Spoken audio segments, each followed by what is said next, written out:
You know that feeling, right? The thought of getting up in front of a crowd, your heart starts to pound, your palms get sweaty.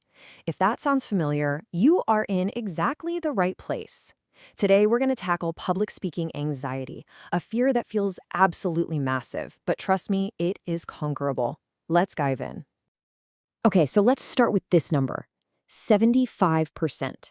That's 3 out of every 4 people. So if you've ever felt that pit in your stomach before a presentation, this number should tell you one thing, loud and clear. You are not weird. You're not broken. You're in the vast majority. And believe it or not, this feeling actually has a name, glossophobia. It's the official term for the fear of public speaking. And yeah, as that 75% stat shows, it is one of the most common phobias on the planet. So what is this fear that so many of us share? Let's actually break it down, because, understanding the enemy is always the first step to taming it. At its core, glossophobia is a type of performance anxiety, and it's a huge spectrum, right? For some people, it's just a little case of the butterflies, but for others, it can be a truly debilitating fear that gets in the way of their career, their school, their life. The main takeaway here is, no matter where you are on that spectrum, it's a real and manageable thing. But why? Why does this even happen? Why does it feel like our own bodies are trying to sabotage us right when we need to be at our best? Well, it all comes down to biology and a survival instinct that's been hardwired into us for thousands and thousands of years.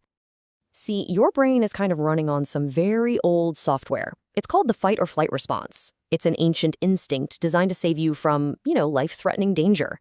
The problem is, your brain can't really tell the difference between a saber-toothed tiger and a PowerPoint presentation. It just senses a threat and smashes the panic button. And the main culprit here is a little part of your brain called the amygdala. The best way to think about it is like a smoke detector.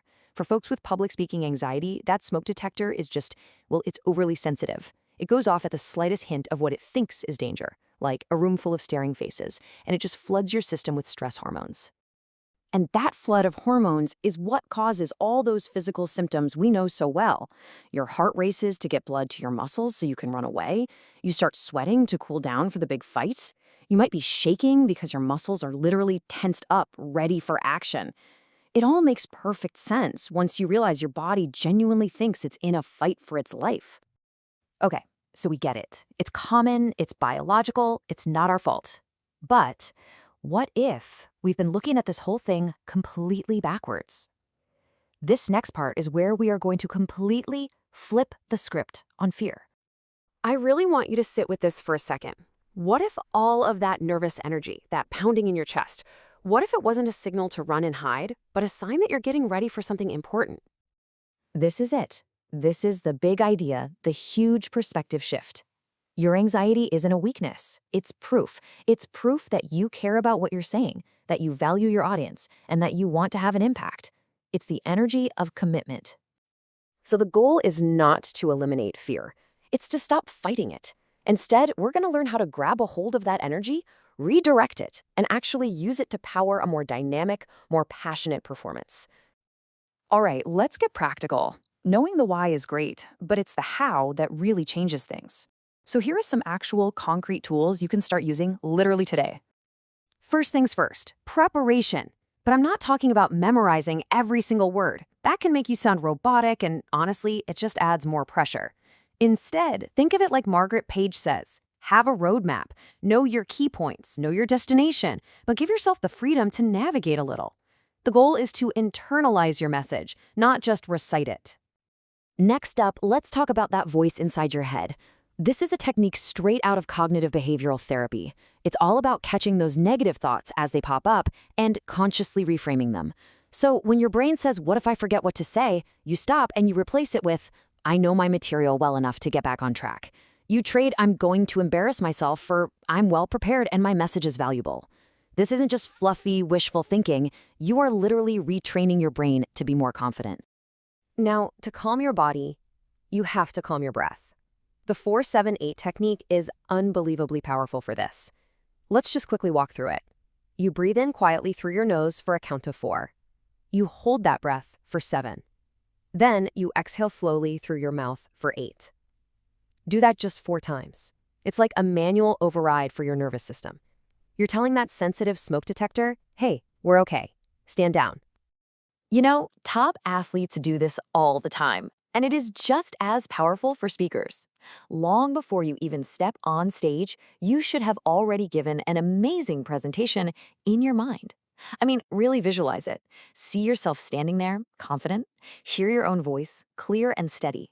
Picture the audience listening, nodding along, engaged. Feel that sense of accomplishment at the end. This kind of mental rehearsal makes the real thing feel so much more familiar and way less scary. And here is maybe the most important tool of all. Get out of your own head. Seriously, stop worrying about yourself, how you look, how you sound. Shift your focus completely outward, onto your audience. Ask yourself, what value am I giving them? What do I want them to learn or feel? When your goal becomes serving your audience with your message, your own anxiety starts to feel a whole lot smaller. So let's pull all this together. We've gone from thinking anxiety is some kind of personal flaw to understanding it's just a universal biological response. And more importantly, we've reframed it from an enemy we have to fight into an energy source we can actually use. And that leads us to the ultimate goal here. Look, it was never about becoming fearless. It's about getting so good at managing and channeling that nervous energy that it actually becomes your superpower. It becomes the very thing that makes you a focused, passionate, and totally unforgettable speaker. So, I'll leave you with this thought. We've established that your anxiety is just energy. It's a sign that you care. It's not your enemy, it's your ally, just waiting for instructions. So the only question left is, how are you going to use its power?